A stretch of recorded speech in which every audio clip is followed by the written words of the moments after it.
Olá, semeadores! Bem-vindo ao canal Boa Semente. Eu sou o pastor Júlio César, pastor da Igreja Assembleia de Deus em Bangu, Ministério de Madureira, pastor Sóstenes Silva, pastora Maria Cláudia, para quem deixamos a paz de Cristo. Estamos no terceiro trimestre da Editora Betel Dominical. Muito bom por você estar aqui com a gente. Fica com a gente que eu tenho uma dica hoje sensacional de EBD sobre o tema de hoje que a gente está estudando. Bom, a gente está na lição de número 8, a relevância e importância da doutrina pentecostal para manter a igreja viva. Uma lição que você não pode perder. Se você é novo, já se inscreve no canal, deixa o like, comenta, ajuda quem está chegando depois, dá o joinha aí, ó, deixa o like, dá o glória e compartilha com a sua igreja no grupo de WhatsApp. Não deixa cair não, porque a gente tem muita coisa boa. Prepara o seu coração, a sua água, aí o pererê, o seu chamate, a sua revista de Escola Bíblica Dominical da Editora Betel e também a sua Bíblia, porque logo depois da vinheta, eu e você temos um encontro na presença de Deus. Vai ser forte, fica aí que você não vai se arrepender. Roda a vinheta.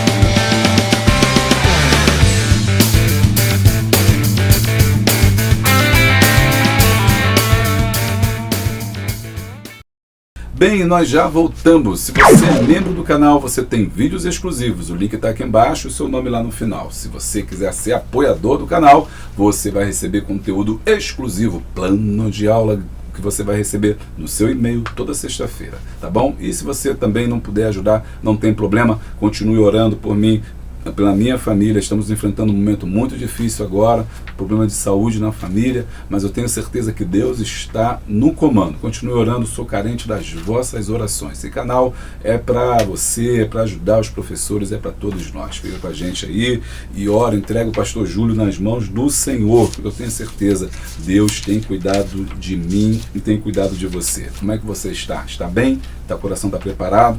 Está tudo certinho? Já pegou aquela água aí? Já está tudo certo? Então vamos lá. Lição 8. A relevância e importância da doutrina pentecostal para manter a igreja viva. Texto áureo. E todos foram cheios do Espírito Santo e começaram a falar em outras línguas conforme o Espírito lhes concedia que falassem. Atos 2:4.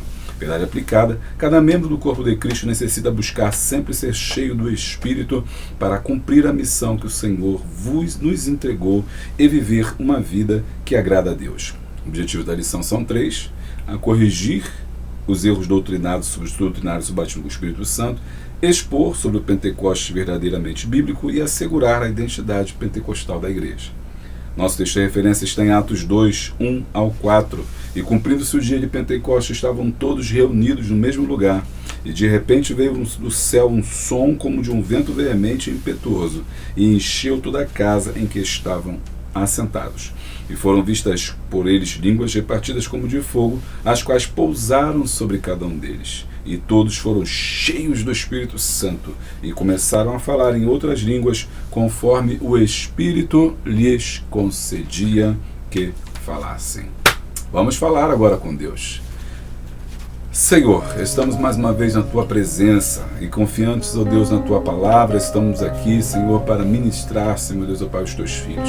Fale conosco, Senhor, através desse estudo, através, ó Deus, dessa revista, através dos textos que vamos estudar. Conduza-nos, Senhor, mais uma vez, no momento que os Teus filhos assistem, aonde quer que eles estejam assistindo, aonde quer, Senhor, que chegue, Pai, o sinal dessa nossa internet, da internet, Senhor, do nosso canal, que seja bênção, Deus, para os Teus filhos e que Tu venha, Senhor Deus, ó Pai, de uma forma muito especial, falar, Senhor Deus, ó Pai, a cada coração. Seja conosco, Senhor, abençoe cada professora, cada um daqueles, ó Deus, que se dispõem, que amam a Tua palavra, que gostam de estudar a Tua palavra, para que estejam, Senhor Deus, ó Pai, te aprendendo, Pai querido, as Tuas verdades eternas, Pai que amado. Essas bênçãos nós te pedimos e nós já te agradecemos, no nome poderoso de Jesus. Amém. Os nossos hinos são os hinos do 24, 77 e o número 122. Na lição de hoje nós vamos falar, né, sobre a doutrina pentecostal. Doutrina pentecostal é o tema da nossa lição que a gente está praticamente aí resumindo. E eu vou explicar para você como é que funciona. A gente vai fazer o comentário aqui do texto, do raio-x do texto, o texto de referência é Atos 2. Depois a gente vai passar para a nossa lição. Não vai embora que eu tenho um livro que eu quero apresentar para você que quer aí estudar mais, saber mais sobre o Espírito Santo. Você não pode perder algumas dicas aí essenciais para você preparar uma aula aí abençoada. Vamos lá? Atos 2 é o texto de referência. Atos 2 é conhecido também como a inauguração da igreja. Tá? A inauguração da igreja, por que é conhecido teologicamente como inauguração da igreja? Porque foi a partir de Atos capítulo 2 que narra a descida do Espírito Santo, é que a partir de então há uma mudança, uma reviravolta aí na história de Pedro e também na história da igreja. Lembrando, o livro de Atos foi escrito por médico Lucas, tá?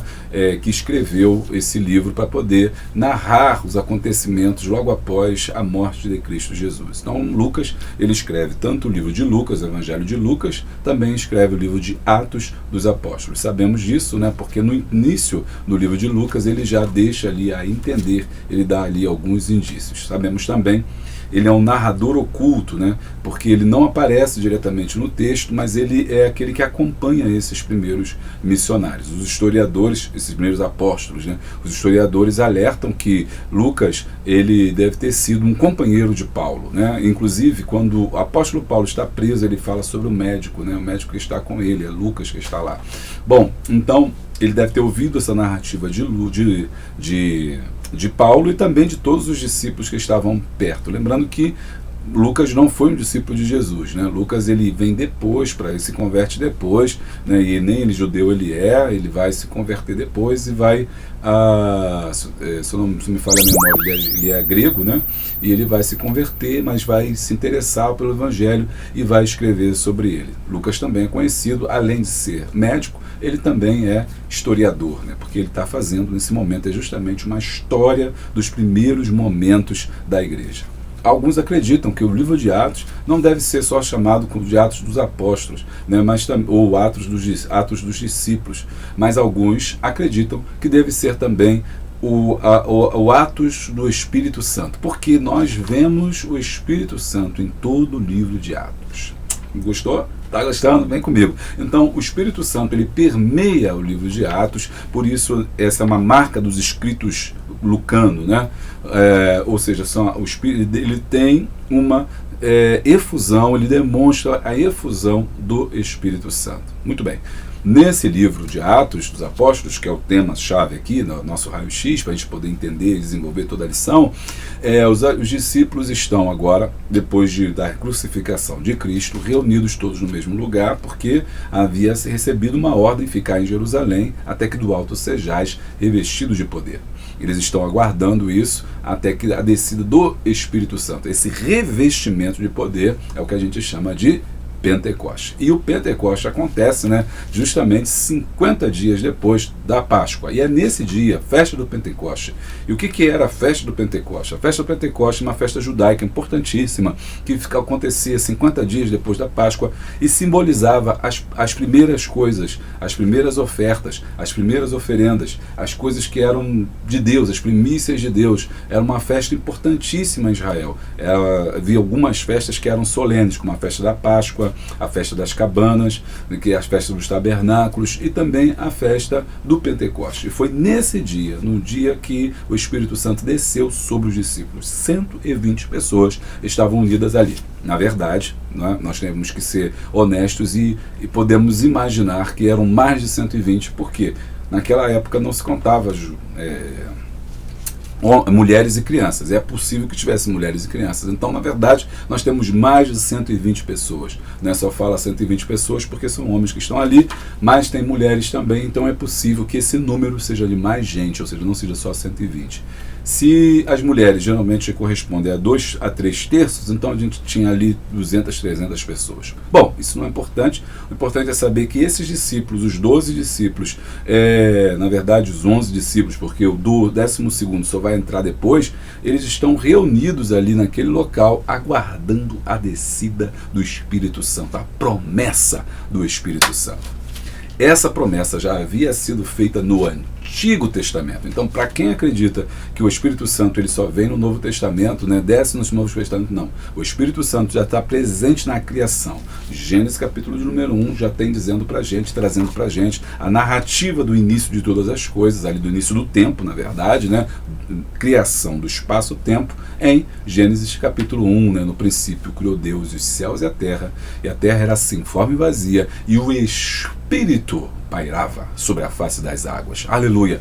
Esse Espírito, não repara o da aleluia, não é da glória não, porque aqui nossa aula é assim, tá? Você não vai ver o fechadinho não, porque aqui eu dou glória, eu dou aleluia. Eu espero que você aí também participe comigo, coloque um foguinho aí.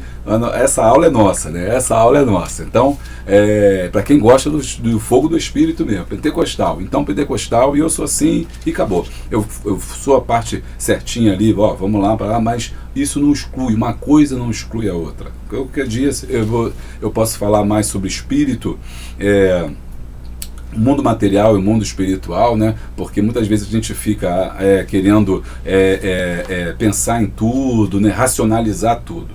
Uma vez eu fui trabalhando com um rapaz de marketing, eu falei com ele, olha, eu estou achando que às vezes eu fico espiritualizando, acho que tudo que isso é coisa da minha cabeça e tal. Ele falou assim, olha, não, olha, ele falou, não, tudo é espiritual, né? Tudo é espiritual, né? Nada, a gente pensa que não, tudo é espiritual, se você for ver direitinho. Então, nossa aula é assim, lá no Antigo Testamento, então, como eu estava dizendo, voltando para cá, vem comigo, lá no Novo Testamento você tem o início de todas as coisas, o Espírito já estava lá, pairando sobre a face das águas. O ruá também, você vai encontrar no hebraico a palavra ruá, que significa sopro.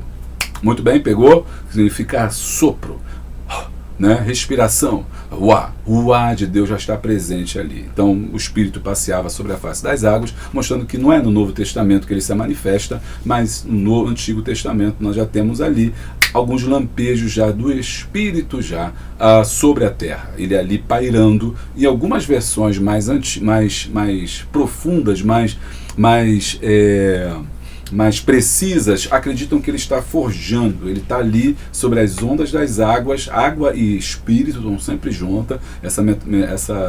Essa metáfora de água, de espírito, de vento e água estão sempre presentes na Bíblia, né? Mostrando como que o Espírito Santo age. Então, às vezes, a água simboliza o Espírito, assim como o vento simboliza o Espírito Santo. Bom, dessa ideia de vento, né, vem a palavra que origina o estudo do Espírito Santo, que é pneumatologia.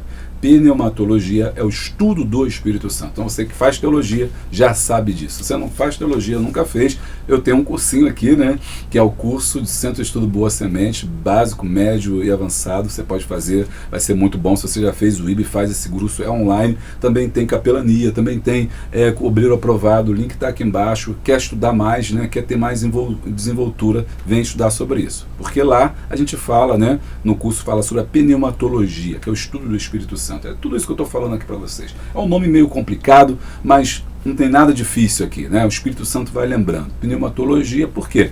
Pneuma vem do latim, né? Que é vento, né? Logia é estudo, do grego, na verdade, né?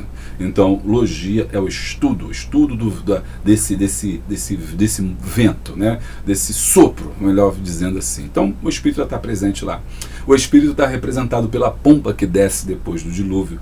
O Espírito Santo desce sobre algumas pessoas no Antigo Testamento. O Espírito Santo desceu sobre Moisés. Muita gente não desconhece isso, mas o Espírito Santo desceu sobre Moisés, o Espírito Santo desceu sobre os anciãos, o Espírito Santo desceu sobre Davi, o Espírito Santo desceu sobre Sansão, se apoderou do Sansão, o Espírito Santo desceu sobre Saul e ele também profetizou, ou seja, o Espírito Santo sempre indo e voltando. O Espírito Santo ia, mas não ficava, voltava. O Espírito Santo vinha, não ficava, voltava. Nós chamamos isso também de dispensação, né? Dispensação. Não estava na dispensação do Espírito Santo. Se você quiser saber mais sobre isso, comente que você gostaria de saber mais. Não é tempo da gente entrar muito nesse assunto, porque senão a gente nem consegue lidar, né, do nosso tema propriamente dito, mas estou falando de avivamento de Pentecostes. Se você quiser saber mais sobre isso, eu trouxe uma dica aqui para vocês de um livro sensacional que vai te ajudar muito na tua caminhada. Você que é pentecostal precisa ler. Aqui, ó, Autoridade Bíblica e Experiência no Espírito. Gutierrez Siqueira e Kenner Terra, 2 pastores, tá? Que são uma sumidade aí de sabedoria. O Kenner Terra é um pastor batista e o Gutierrez Siqueira é um pastor da Assembleia de Deus. Olha, é muito bom esse livro. Para que você que não está bem habituado, Kenner Terra fala sobre Apocalipse, sobre pentecostalismo, é um pastor erudito, tá? Muito bom. O Gutierrez também é um pastor muito bom, ele tem aquele livro chamado Quem Tem Medo, né, do Evangélico. Você deve ter ouvido falar nesse livro, que é um best-seller. Ambos foram publicados pela Thomas Nelson. Por que eu estou mostrando esse livro para vocês? Porque nesse livro ele fala que a palavra e o Espírito andam juntos. Muitas vezes nós achamos que o Espírito Santo faz, ele age e a palavra fica como um canto relegado, né? Ou então algumas pessoas se apegam à palavra e não dão lugar ao Espírito. Não, irmão, não pode, isso aqui não é de Deus, isso não é de Deus, deixa eu ver se está na Bíblia. E outro só quer saber do Espírito, da infusão do Espírito, mas não quer saber de Bíblia. O que esses autores estão mostrando é que o Espírito Santo trabalha através da palavra. Então, você que gosta da palavra, virá o avivamento. Inclusive, é discutido que o verdadeiro avivamento começa com a palavra de Deus. Aí pegou, né? Porque muitas vezes a gente vê muito movimento, mas pouco avivamento. Entendeu? A gente tem muito movimento por aí, mas pouco avivamento. O que é movimento? Movimento é o povo se alegrar, pular, girar, quer cantar, e tudo isso é bom. Mas o verdadeiro avivamento, ele traz mudança de vida. Ele faz que a pessoa mude a trajetória da sua vida. Então, ali é um avivamento. Esses homens, Deus, o Espírito Santo desceu sobre eles, nessas figuras, esses personagens, mas voltou, porque não era ainda o momento do Espírito Santo, era o momento de Deus agir. Depois nós vamos na vinda de Cristo, quando Deus se faz carne e habita entre nós, nós temos agora a dispensação do Filho. E quando o Filho então morre e ressuscita, ele vai ao céu, vem o Consolador, o Espírito Santo. E aí nós estamos na dispensação dele, e ele desce justamente, mas sobre a igreja, em Atos, capítulo número 2. Mas dessa vez ele não vai mais voltar. Ele veio sobre Moisés e voltou, ele veio sobre Davi e voltou, sobre Saul e voltou, veio, né, sobre os grandes homens, sobre os grandes líderes, sobre os grandes juízes e voltou, mas agora ele veio para nunca mais voltar. Foi o que Jesus havia dito: eis que estarei convosco todos os dias até a consumação dos séculos, porque Deus é o Espírito é Deus e o Deus é Jesus, então todos são um só. Estamos então percebendo, entendendo a presença de Deus através do Espírito Santo que está conosco. E isso aconteceu em Atos capítulo de número 2, quando o Espírito desceu sobre eles, porque estavam, número 1, reunidos no mesmo lugar. E aí ele vai falar sobre a importância, né, desse descimento do Espírito Santo, porque estavam todos no mesmo lugar, ou seja, todos estavam cumprindo a vontade de Deus, a palavra de Deus, o desejo de Deus para os seus corações, e estavam ali unidos e reunidos naquele mesmo Espírito, ou seja, estavam aguardando a descida do Espírito Santo. Quando de repente veio do céu um som como de um vento veemente e impetuoso. Então quem que desceu foi um som, aleluia, o som que desceu, né? Não foi o vento, foi o som é que desceu, eles ouviram um som, né? Isso é o que Lucas vai começar a descrever. E esse som encheu toda a casa, houve um barulho. Outra coisa interessante é que uma das manifestações, uma das provas da manifestação do agir de Deus é o barulho, ok? Pode não parecer teológico isso, pode não parecer bacana, mas se você quiser, é bom você estudar mais sobre essa ação de Deus através do som, do barulho, da efusão, né? Onde Deus fala, onde Deus age, e isso acontece. Então é importante você observar isso. Lá no Vale dos Ossos Secos tem uma restauração, Ezequiel 37, Ezequiel profetizando sobre os dias que virão ainda, sobre a restauração de Israel. povo, lembrando que a restauração de Israel não é esse Israel que temos hoje, não é a nação judaica que nós temos hoje. Aliás, ela não é nação judaica, ela é nação de Israel, não é uma nação judaica. A nação judaica que a Bíblia fala é uma nação convertida, e ali não tem ninguém de convertido, nem creem em Jesus, nem aceitaram a Jesus. Mas no final de todas as coisas, Israel será resgatado, restaurado, né? E ao ser restaurado, resgatado, o que vai acontecer? Vai se cumprir aquilo que foi profetizado por Ezequiel, que ele de vale de osso seco vai voltar a viver. E a Bíblia diz que Ezequiel, antes, né, depois que ele profetiza, antes que esses ossos começassem a viver, voltassem à vida, houve um ruído, houve um barulho. Aquele barulho é o símbolo do Espírito Santo. Barulho também simboliza aí o Espírito. Mas muito bem, nessa lição a gente vai estudar então esse Pentecoste. Que é esse movimento, né? Como que ele age, como que é importante. É válido ou não é válido mais o Pentecoste? É o Espírito Santo. Nós somos pentecostais ou não somos? Será que a igreja está perdendo a sua identidade? Será que nós estamos perdendo a nossa identidade pentecostal? Será que nós estamos esfriando? Ou será que nós estamos exagerando, pegando a mão, pesando a mão, achando que tudo é o Espírito? Enfim, o que nós estamos fazendo? Aí o autor está trazendo para a gente a necessidade de quê? Primeiro, restaurar o Pentecoste bíblico, ou seja, entender o que realmente Deus quer falar através do Pentecoste. Número 2, ele fazer com que nós retomemos, né, essa identidade pentecostal. E número 3, nós temos que manter essa chama. E isso é importante porque nós, a igreja pentecostais, muitas das vezes vivemos aquela crise. Qual a crise que nós vivemos? A crise que eu falei da dicotomia entre a palavra e o Espírito. Algumas pessoas dizem que nós pentecostais, nós não estudamos a Bíblia. Essa é a crítica que pessoas da igreja tradicional faz, né? Pentecostal não estuda a Bíblia, pentecostal não conhece mais de Deus, o pentecostal só é movido pelo Espírito, ou o pentecostal fica cheio de emoção. Você já ouviu esse papo, né? O pessoal criticando as críticas que se faz aos pentecostais, né? Bom, essa é uma crítica. E em certa parte é até verdade. Mas será que realmente, né, os pentecostais, nós pentecostais não estudamos? Será que nós realmente não temos apego à palavra? Será que realmente nós pentecostais vivemos aí, não temos, né, a capacidade de elaborar uma teologia? Não, porque isso é importante.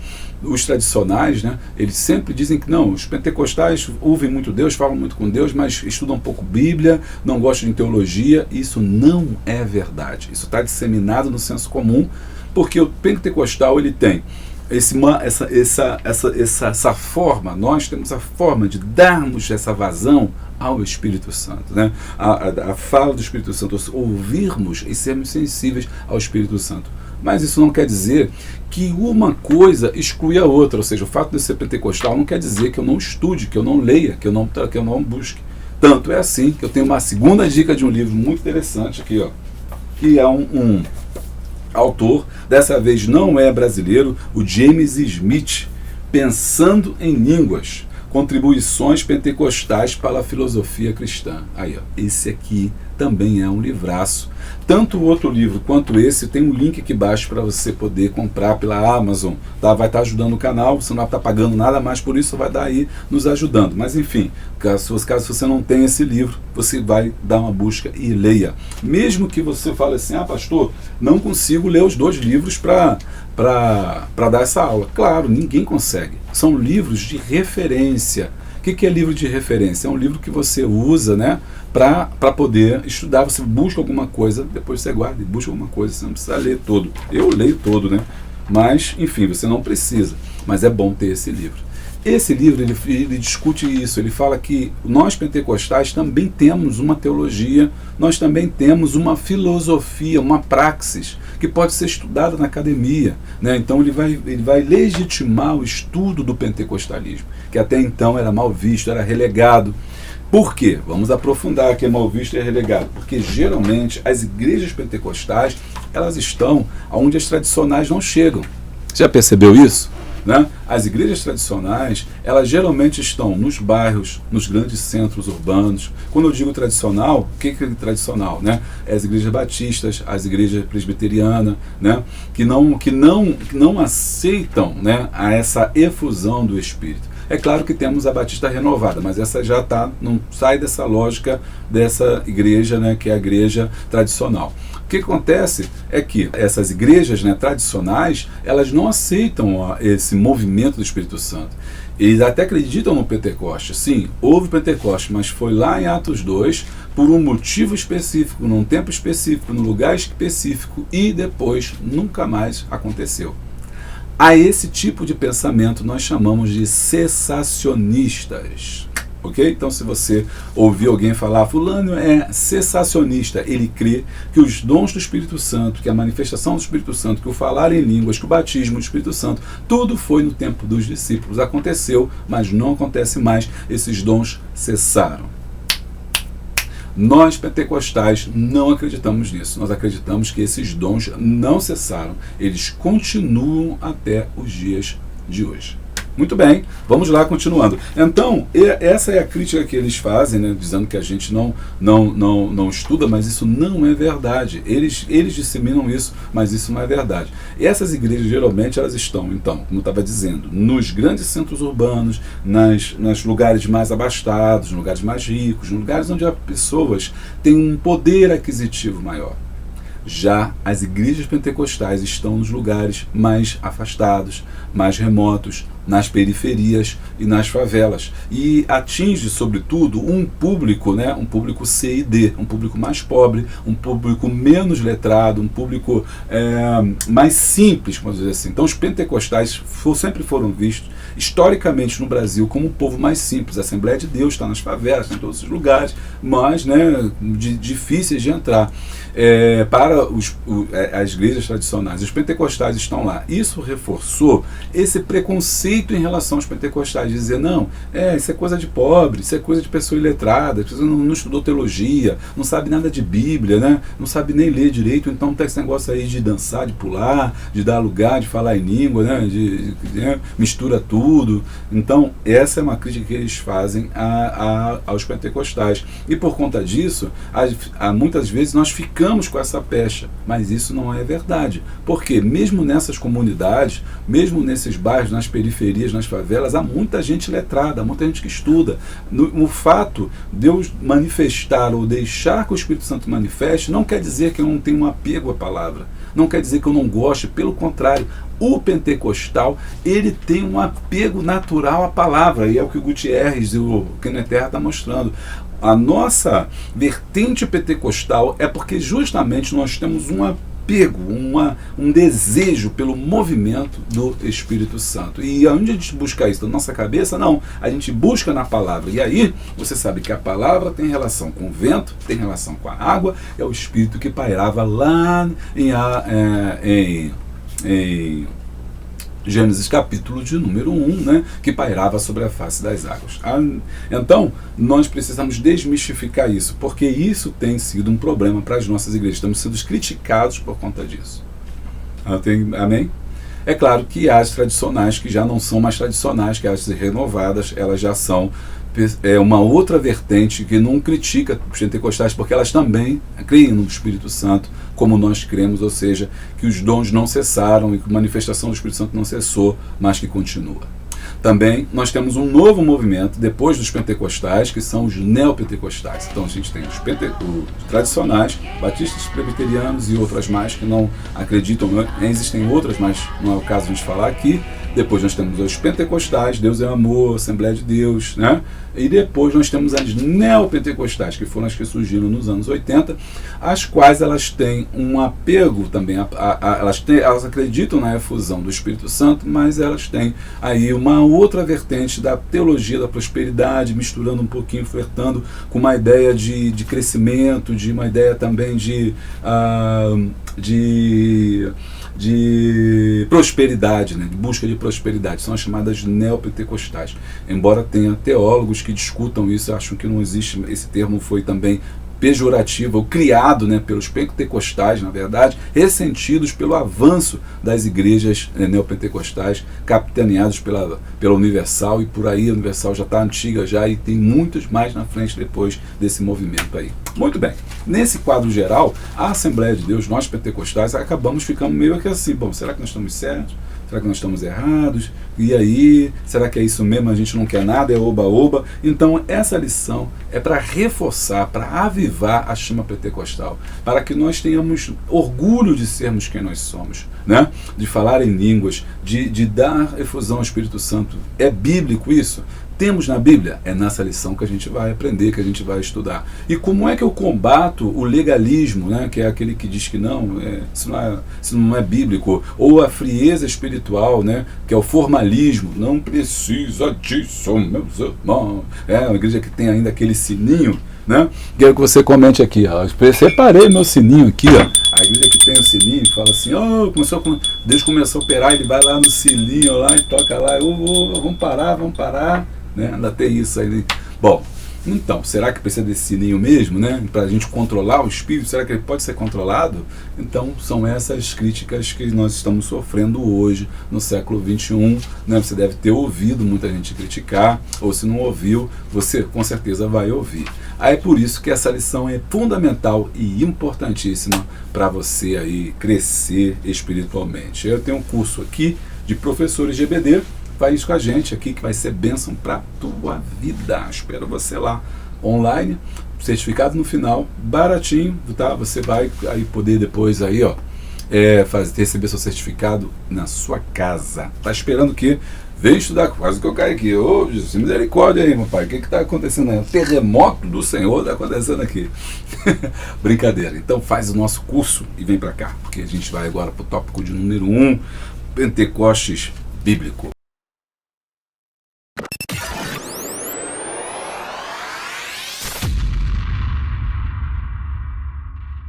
Introdução. Veremos nessa lição alguns aspectos que compõem os fundamentos da teologia pentecostal clássica. Aqui, legal. Então, teologia pentecostal clássica, ou seja, a crença na atualidade do batismo com o Espírito Santo, dons espirituais, perseverança no caminho da santificação e fervor no serviço cristão, enquanto aguardamos a volta de Cristo Jesus. Então, já separei aqui 4 elementos fundamentais que a gente vai seguir aqui. Primeiro, para ser teologia pentecostal. Por que se chama clássica? Porque, como eu expliquei lá atrás, tem também as igrejas renovadas e você tem também a neopentecostal, neo de novo, então novo pentecostalismo. Então é isso que ele está falando. Nós não somos neopentecostais, nós somos pentecostais clássicos. E esses pentecostais clássicos, eles se baseiam em 4 pontos. Primeiro, crença no batismo. É o primeiro ponto, tem que crer. Nós acreditamos que nós podemos ser batizados com o Espírito Santo. Crença nos dons espirituais, está lá em 1 Coríntios capítulo 12, os 9 dons. E perseverança no caminho da santificação, porque muita gente se esquece. Se você tem batismo com o Espírito Santo, se você tem dons espirituais, mas não tem santificação, não é uma doutrina pentecostal. Aí sim pode dizer que é meninice, é carnalidade, seja lá o que for, é emoção, porque o pentecostalismo pressupõe, anote, filhinho, pressupõe perseverança no caminho da santificação, ou seja, tem que ter santificação. Sem santificação não há essa efusão do Espírito Santo. Inclusive, por falar em santificação, posso aprofundar um pouquinho? Vamos aprofundar. O movimento de santificação é fundamental para o que vai vir do movimento Pentecoste. Por quê? Depois desse momento do Pentecoste, que aconteceu em Atos 2, vamos fazer um resgate aqui histórico, nós temos todo um processo da igreja que ela vai se institucionalizar, depois vai vir a reforma protestante. Parece que o Espírito Santo ele não tem tanta efusão assim, as pessoas não dão tanta importância assim, Lutero não falou tanto sobre isso, os grandes teólogos não falaram mais, e parece que o Espírito Santo ficou meio que morno. Mas no século XIX surge um irmão, né, que é o Wesley, que o John Wesley vai fazer parte, ou vai liderar um chamado movimento de santidade. esse movimento de santidade, ali já estava o cerne do movimento do avivamento pentecostal, que depois surgiria na Rua Azusa. Então, lá atrás, já com o Wesley, já tinha um movimento de santidade. O que o movimento de santidade dizia? O movimento de santidade dizia que era preciso fazer um reavivamento na igreja. A igreja estava morta, a igreja inglesa estava morta, estava sem os dons espirituais, estava sem o brilho do Espírito Santo. Muitos crentes viviam na igreja, mas bebiam, frequentavam bordéis, salões, fumavam, eles viviam uma vida desregrada e todo mundo no domingo estava na igreja. O movimento de santidade era dizer, não, nós precisamos ter uma vida de santidade. E a santidade começa com a separação do pecado. Ok? Então, esse movimento de santidade foi o momento que esses jovens se separaram, que John Wesley se separou, funda a igreja juliana, e depois vem o senão J. Eliot Moody, né, que é um outro grande avivalista. Junto com eles você tem George Whitefield, que vai surgir também um grande pregador inglês, e até culminar como se a chama viesse acendendo assim de pouco em pouco, como se estivesse assim, soprando, até que chega nos Estados Unidos, né, na Rua Azusa, né, onde vem o movimento do Espírito Santo, desce ali sobre Simon, né, e aí o Espírito Santo pegou, o fogo pegou e nunca mais parou, né, e dali você tem movimentos missionários que vêm até o Brasil, Daniel Gunnaberg, que trazem o fogo do Espírito Santo, porque já tinham recebido lá nos Estados Unidos. Olha só que interessante. Então, a santidade, ela é um ponto fundamental para entender esse movimento pentecostal. Sem ela, não há movimento pentecostal. E aí você vê que muita gente que está por aí dizendo que é pentecostal não é. Por quê? Tem a manifestação, tem a aparência, mas no fundo você não tem mudança de vida. Se você observa que a pessoa não mudou de vida, então não tem um movimento ali em si pentecostal. Vamos lá. Perseverança no caminho da santificação. Fervor no serviço cristão, ou seja, ele serve, ele tem prazer de servir ao próximo, à igreja, tem prazer em trabalhar. Se uma igreja não tem prazer em trabalhar, ela não está avivada. Pode pular no domingo, pode não sei o quê, mas se na quarta-feira está vazio, se na sexta-feira está vazio, não tem avivamento. Isso não é avivamento. E esse é o grande problema da nossa comunidade de hoje. E o último, né? A aguardar a vinda de Jesus. Então, ou seja, ele tem que crer. O Pentecoste bíblico. Desde o Antigo Testamento é possível atestarmos que o derramamento do Espírito Santo é um aspecto do plano divino para o seu povo. Aqui tem os textos que vai preconizar esse avivamento. Isaías 44, 3, 59, 19, Joel 2, 28 e 29, desses eu vou pegar Joel 2, 28 e 29, que é a promessa do Espírito Santo. Ele não só no Antigo Testamento vinha e voltava, mas ele vinha e era algo prometido. Em Joel capítulo 2 vai dizer que há de ser que nos últimos dias derramarei do meu Espírito sobre toda a carne. Vamos fazer uma pausa. Quando eu iniciei essa aula falando para vocês que o Espírito Santo vinha e voltava, mas ele não era sobre toda a carne. Ele desceu só sobre Davi, ele desceu só sobre Moisés, ele desceu só sobre homens escolhidos para liderança, capacitá-los para a obra espiritual e material. Agora, a promessa seria para todos, aleluia. E nessa todos aqui, é isso que é lindo, né? Porque quando o apóstolo Pedro ele se levanta para defender aqueles homens que estão falando em línguas, naquele dia de Pentecostes, Jerusalém estava cheio de celtas, gregos, todos estavam juntos ali, né, e ouviram cada um falar na sua própria língua e também falar na língua dos anjos, que eles falavam em línguas estranhas, né? O texto fala isso, que ele falava em línguas estranhas. O que acontece é que, aqui, conforme começaram a falar em outras línguas, conforme o Espírito Santo lhes concedia. Então, o apóstolo Pedro, então fica de pé e fala, esses homens não estão bêbados, mas isso é a promessa. Ele recupera a promessa de Joel, que diz que há de ser que nos últimos dias derramarei do meu Espírito sobre toda a carne. Ou seja, agora não é só um homem, não é só um líder, não é só um rei, mas todos podem receber o Espírito Santo. E nisso eu e você podemos também receber o Espírito Santo, porque é derramado sobre toda a carne. Africanos, brasileiros, portugueses, americanos, judeus, gregos, bárbaros, todos. Agora não há mais divisão, não há mais dissensão, não há mais um povo escolhido apenas, mas todos agora são do Senhor, nação santa, povo escolhido, aleluia, né? E sacerdócio real. Cristo fala sobre o batismo no Espírito Santo como sendo a promessa do Pai, Atos 1:4, ficai, né? O cumprimento de seu dia de Pentecoste, Atos 2:1. Então a igreja tem vivido de forma abundante a experiência pentecostal. 1.1, Espírito prometido. A Bíblia registra várias promessas, e aí você precisa ler essas referências. Várias promessas do próprio Deus quanto ao envio do Espírito. Zacarias 22:10, lindo esse texto, e Joel, que a gente acabou de falar. Deus é aquele que fala e cumpre, Hebreus 6:8, porventura é filho do homem, né, para que não faça. O derramamento do Espírito Santo, escrito em Atos 2, não significa que ele somente passou a agir a partir daquele dia. É nítido no Antigo Testamento não somente a promessa do derramamento, mas também sua presença e ação desde a criação. E aqui está os versículos que eu citei lá na frente. Portanto, podemos afirmar que a promessa é referida, se referia a outras ações do Espírito Santo, além de serem mais intensas e abrangentes. O apóstolo Paulo fala do ministério do Espírito como sendo de maior glória em relação ao passado. 1.2, o Espírito derramado. O dia de Pentecostes foi o primeiro evento do derramamento desse Espírito. O cumprimento da promessa de Joel.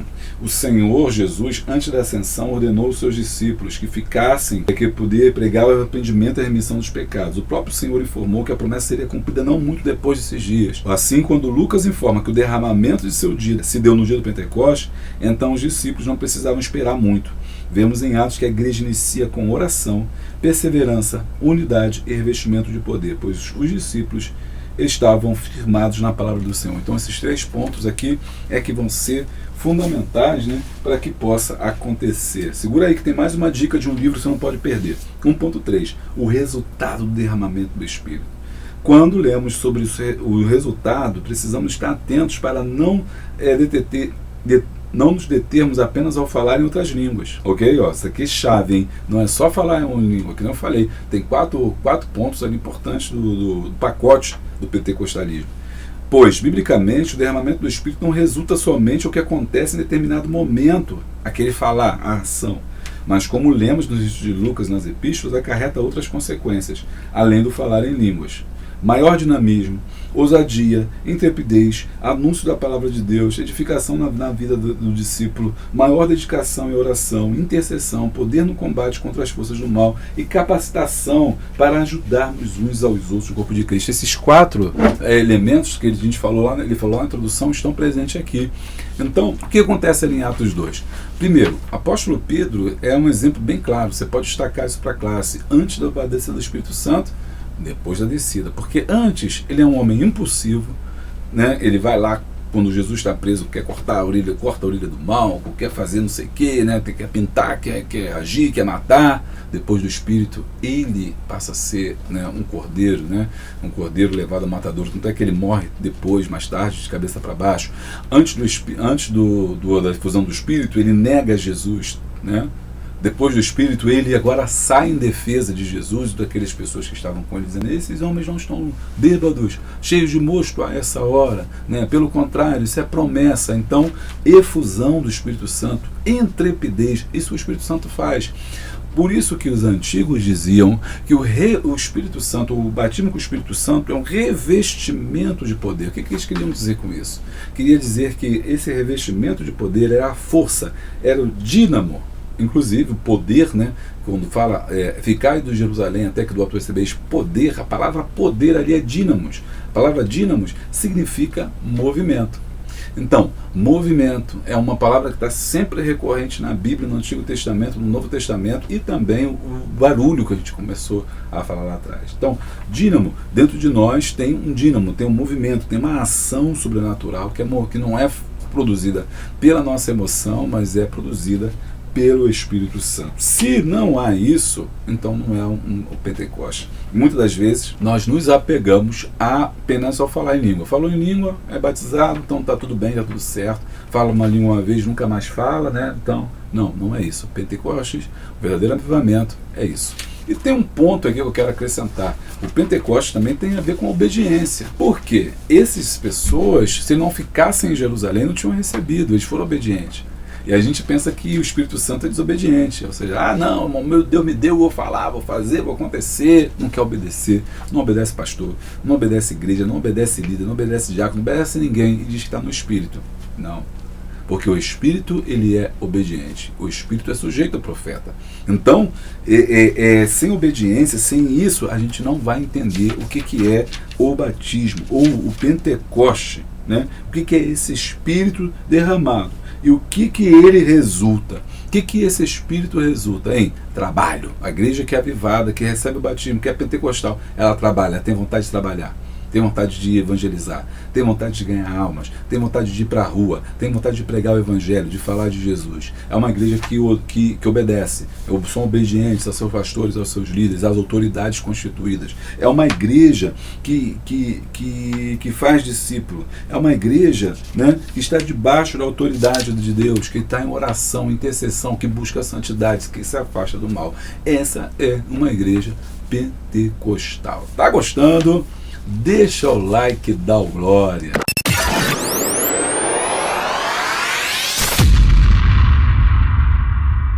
2. A identidade pentecostal da igreja. Precisamos manter a identidade pentecostal da igreja. A identidade é o quê? É o que nos faz únicos. Nós estamos vivendo uma crise de identidade. O assembleano não sabe bem se ele é batista ou se ele é assembleano, porque a gente está tudo misturado. A gente está sofrendo a pressão das igrejas mais novas que estão vindo aí, com uma série de mudanças, né? Que eu não estou discutindo aqui se é boa ou se é ruim, mas tem uma série de mudanças que as neopentecostais trazem, que as igrejas pentecostais mais novas trazem, jovens mais trazem, e a gente fica meio assim, será que a gente faz? Será que a gente tira o hino da harpa? Não tira o hino da harpa? Será que deixa a gente culto de libertação? Não. Será que a gente clama para o batismo com o Espírito Santo? Quanto tempo você não vê na sua igreja alguém ser batizado com o Espírito Santo? Quanto tempo? Pois é. Então, nós estamos vivendo essa crise de identidade. E o problema é esse. Porque quando a gente perde a nossa identidade, a gente não é nem uma coisa nem outra. Ou você é tradicional, ou você é pentecostal. Agora, duas coisas não dá para ser. Ou você é frio, ou você é quente. Morno não dá. E a igreja, às vezes, ela está perdendo essa identidade. Nós estamos deixando, com vergonha de sermos pentecostais, por tudo que a gente ouviu, né, que eu falei no começo, e também por maus exemplos de pentecostais, que aí o pessoal fala, não, a gente não pode levar a sério isso. Bom, então vamos resgatar isso, né? Identidade pentecostal. Então você precisa falar com a sua classe, resgatar com a sua classe esse desejo de ser isso. Aí 2.1, batismo no Espírito. Já vimos no tópico anterior que as Escrituras revelam e registram a diversidade de ações do Espírito Santo em diversos momentos ao longo do tempo. Este subtópico está enfatizando mais uma ação do Espírito, revestimento de poder, visando capacitação dos discípulos de Cristo para serviço e testemunho. Assim, é uma ação do Espírito distinta de outras operadas pelo mesmo Espírito, regeneração, santificação, batismo no corpo de Cristo. O Credo da Codamad, que é das Assembleias de Deus, né, publicado mensalmente no Jornal Semeador, afirma que nós cremos no batismo bíblico com o Espírito Santo, que nos é dado por Deus mediante a intercessão de Cristo, com a evidência inicial de falar em línguas estranhas conforme a sua vontade. Trata-se de uma experiência própria da nova aliança, pois Jesus Cristo é o batizador. Então, esse é o primeiro ponto, né? Nós cremos no batismo com o Espírito Santo. Aí você vai falar assim, então por que a gente não está vendo? Por que a gente não vê o batismo com o Espírito Santo? A gente não vê o batismo com o Espírito Santo mais, e eu vou falar, segura aqui, eu vou falar, porque a gente não vê essas marcas aqui, ó. Por quê? Porque não tem mais perseverança de santificação. Eu me lembro que para ser batizado com o Espírito Santo, quando eu fui, meu Deus, foi penei, tá? Paguei ali, ó, passei um processo ali, ó. E busca, e ora, e é queimado, e não sei o que. Agora você tem que largar não sei o que, aí larga. Você tem que parar com isso, né? Tem que parar de falar palavrão, aí para. Aí tem que parar de ficar lá na rua de à toa, aí para. E aí vai. Agora tem que andar assim na minha presença. Quero você assim. E quero você buscando a minha face. Tem que orar mais e faz um jejum para ser batizado com o Espírito Santo. Então, não é de qualquer maneira que a gente recebe o batismo do Espírito Santo. Por isso que a gente não tem visto mais. A gente não tem tido mais culto de oração, a gente tem tido mais tempo de buscar a Deus, meditação na sua palavra. Então por isso que a gente não tem visto batismo. Não é que Deus deixou de batizar, é que a gente deixou de buscar. Nós achamos que o pentecostalismo é só falar em língua, mas não é. Aquele falar em língua é só a evidência inicial. O restante tem que acompanhar, que é a mudança de vida. 2.2, os dons espirituais. Os dons espirituais são dotações, capacitações sobrenaturais que o Senhor Jesus, por intermédio do Espírito Santo, outorga à sua igreja, visando a expansão universal da sua obra, edificação dos santos. Há diversos dons mencionados em diversos textos do Novo Testamento.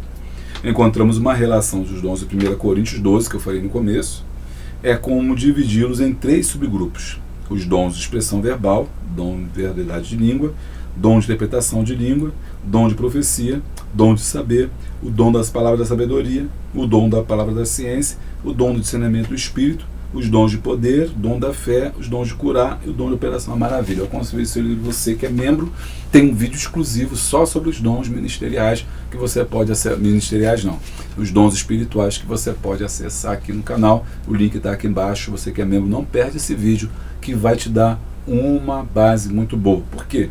Porque nesse vídeo fica muito grande e eu já falei, já gravei vídeo, você vai encontrar aqui no canal vídeos sobre os dons do Espírito Santo. Mas, para fazer um apanhado geral, está em 1 Coríntios capítulo número 12, em que o Espírito Santo, em que o apóstolo Paulo ensina, dizendo: do demais, irmãos meus, não querer que vós sejam ignorantes, né, acerca, né, dos dons do Espírito Santo, porque ele vai dizer que há uma necessidade, né, que o Espírito Santo dará a cada um segundo o que for útil, utilidade. Então, o Espírito Santo dará os dons. São 9 dons divididos em 3 categorias: dons de poder, dons de elocução, dons de revelação, e são os dons aí que são, esses 9 dons são dados à igreja. Não é dado a uma pessoa, é dado à igreja. Então, a igreja é equipada com esses dons. Para quê? Para que seja um revestimento de poder e para que possa lidar no mundo espiritual.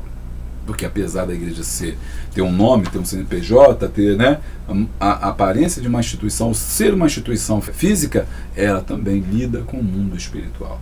E nós, pentecostais, acreditamos que para lidar com esse mundo espiritual é preciso ter as armas e as ferramentas do Espírito. E essas armas e ferramentas do Espírito se dão através dos dons espirituais. Semana passada nós vimos os dons ministeriais, que não são necessariamente ligados a esses dons. Você pode ter um dom de pastor e também receber o dom da palavra, o dom de pastor e receber o dom da profecia. São dons diferentes, ok? São dons diferentes que se complementam. Uma pessoa pode ter mais de um dom, pode ter um dom ministerial, pode ter um dom espiritual, pode ter 3 dons espirituais e por aí vai. 2.3, a atualidade dos dons espirituais. Será que ainda existe?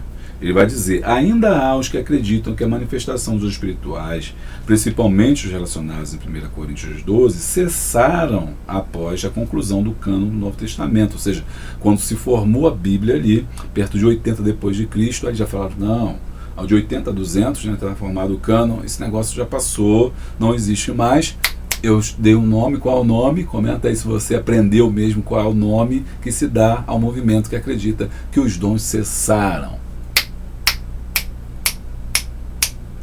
Bom, vamos lá. Eu não vou dar a resposta não, quero que você comente aqui, você tem que falar com a gente.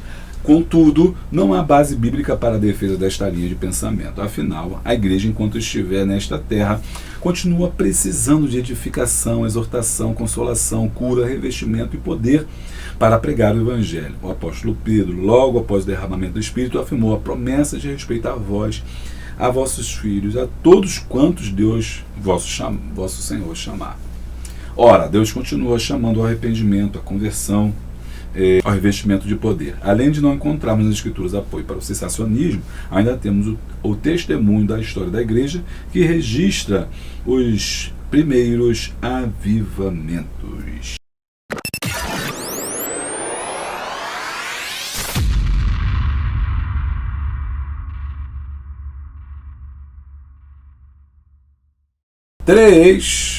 Mantendo a chama pentecostal. Opa, agora estamos chegando aqui no final. Eu não esqueci não, vou dar a dica do livro aqui. Mantendo a chama pentecostal.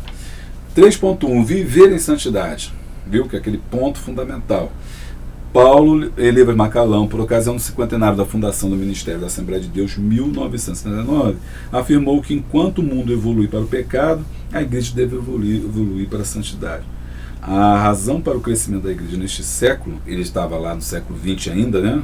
Está na ação do Espírito Santo e na vida de santidade. Não pode haver uma coisa sem outra. Santificação, uma das doutrinas que compõe o fundamento teológico da Assembleia de Deus no seu nascedouro, ou seja, lá no começo. Portanto, não apenas revestimento de poder, mas também santificação para o viver ético que resulta em ser luz e sal em um mundo corrompido. E é o que eu falei lá atrás, né, falando sobre a questão da santificação. E aqui tem um texto também, um outro livro, olha quanta dica, né? Quanta dica que você está recebendo aqui no canal, boa semente para você botar na sua biblioteca aí para você falar melhor, você que é pentecostal, tem as suas dúvidas. Gordon Fee, escutando o Espírito no texto. Gordon Fee é um dos maiores assim, teólogos assim, da questão do movimento pentecostal, e ele diz que nós temos a hermenêutica, né, que estuda, interpreta as escrituras, mas ele vai dizer que esse estudo, essa interpretação, não pode deixar de fora o Espírito, ou seja, eu tenho que ouvir o Espírito que está no texto. Não é só técnicas, livros, teologia para você entender o texto bíblico. É preciso você ouvir o que o Espírito diz. Olha que profundo, hein? Também o link está aqui embaixo, aqui pela Hotmart. 3.2, viver no Espírito. Viver no Espírito é o maior desafio para o crente. Romanos capítulo 8, versículo 1. Agora nenhuma condenação há para os que estão em Cristo Jesus, mas que não andam segundo a carne, mas que vivem segundo o Espírito. A natureza carnal herdada de nossos primeiros pais faz com que busquemos as coisas que não agradam a Deus. Quando as pessoas aceitam a Cristo como Salvador, tornam-se novas criaturas pelo processo salvífico de redenção. Entretanto, elas precisam viver no Espírito para ter um relacionamento espiritual e perseverante com Deus. Portanto, para viver no Espírito, precisa ter o Espírito Santo dentro de si, ser guiado pelo Espírito e ser cheio do Espírito Santo. Eu sei que você está gostando dessa aula, e se você quiser saber mais sobre o Espírito Santo, eu tenho um curso só sobre o Espírito Santo. Eu sei que você vai pensar, poxa, mas o pastor fica anunciando. Gente, é o que eu tenho, eu faço. Mas eu dou uma aula aqui, eu não falo para você vai falar assim, pastor não fala. Eu tenho que falar. Eu tenho um curso pela Hotmart só sobre o Espírito Santo. Se deu uma chaminha aí, o link está aqui embaixo. Mas, voltando aqui, ou não saindo daqui, viver no Espírito, esse Romanos 8, isso pressupõe o pentecostalismo. Nós precisamos voltar a ouvir o Espírito que está no texto da palavra. Nós precisamos voltar ao movimento da santidade de Deus. Nós precisamos voltar ao Evangelho. Nós precisamos ser guiados pelo Espírito. Romanos 8,14. Nós vamos ser cheios do Espírito Santo. Efésios 5,18. Mas não vos embriagueis com vinho em que há contenda, mas enchei-vos do Espírito. Nós não temos buscado o Espírito Santo, essa é a verdade. Nós não temos buscado, falado, orado, clamado, vivido em Espírito. E é por isso que ele não tem manifestado mais. Tem manifestado mais porque a gente não tem dado lugar a esse Espírito Santo. Precisamos resgatar esse movimento do Espírito Santo, esse viver no Espírito. O que é o viver no Espírito? Viver no Espírito não é você orar o dia todo, você jejuar o dia todo, você subir monte, descer monte igual um cabrito. Viver no Espírito é viver conectado com Deus. Você pode estar no seu trabalho e estar no Espírito. Você pode estar almoçando e estar em Espírito. Você pode estar na rua andando, mas estar ali ligado com Deus em Espírito. Olho aberto, mas estar em Espírito. Clamando ali, buscando o Senhor, orando, conectado com o Senhor. Isso é estar no Espírito. Agora, quando nós estamos presos nesse mundo, solicitando na solicitude da vida, preocupado com o que a gente vai comer, com o que a gente vai beber, com o que a gente vai gastar, com o que a gente vai fazer, e pagar conta, e querer vencer, eu quero casa, eu quero carro, eu quero o melhor dessa terra, eu quero não sei o que, eu quero prosperar, a gente extingue o Espírito Santo. Não que essas coisas não sejam boas, mas que nosso foco não está aqui nessa terra, nosso foco está em Deus. 3.3, viver em ação. São inúmeros os textos bíblicos que apontam para uma vida de serviço por parte do povo de Deus, como resultado da ação transformadora do Senhor na vida das pessoas. Fomos libertados pelo Senhor para sermos dele e o servirmos. Mulheres que foram curadas, libertas, seguiram a Cristo e serviam. Paulo diz que os membros da igreja de Tessalônica se converteram a Deus para servir a Deus, o Deus vivo. Importante destacarmos neste tópico que o serviço a Deus também é demonstrado enquanto servimos aos nossos irmãos. Serviço é uma das bases que a gente viu lá na marca do pentecostalismo. Todos os nascidos de novo são vocacionados para uma vida de serviço, para a edificação da igreja e para a glória de Deus. Efésios, capítulo 4, versículo 16. Aí o pastor Marcos Santana, um homem de Deus, no livro Aperfeiçoamento Cristão, diz: o serviço cristão é a oportunidade para o discípulo de Cristo expressar gratidão a Deus por ter sido alcançado pela obra divina da redenção. Ou seja, quem é batizado com o Espírito Santo, quem é pentecostal, trabalha. Trabalhar é servir. Servir não só a Deus, mas servir o seu próximo, servir a sua igreja, servir a sua comunidade. Se não há isso, não há marca do Espírito, não há pentecostalismo, não há movimento. É só um bater de lata, é só um barulho. A gente faz hoje essas organizações, faz aqueles grandes cultos, bota gente pra caramba num congresso, vem grandes pregadores, pagamos muito dinheiro e depois na segunda-feira vivemos a mesma vida. Que movimento é esse? Que avivamento é esse? e não muda a vida, não transforma pessoas, não ganha almas. Estamos fazendo culto para nós mesmos, para crentes, culto para crente mesmo, falando para nós mesmos, pregamos para nós mesmos, como na verdade tínhamos que estar pregando para o mundo. Conclusão: precisamos manter essa chama pentecostal em nossa identidade construída ao longo dos anos. Devemos primar pela ortodoxia e ortopraxia bíblica, não permitindo que modismo baseado em experiências pessoais sejam colocados acima dos princípios das sagradas Escrituras. Vou ficando por aqui. Muito obrigado. Beijo grande, abraço forte e a paz.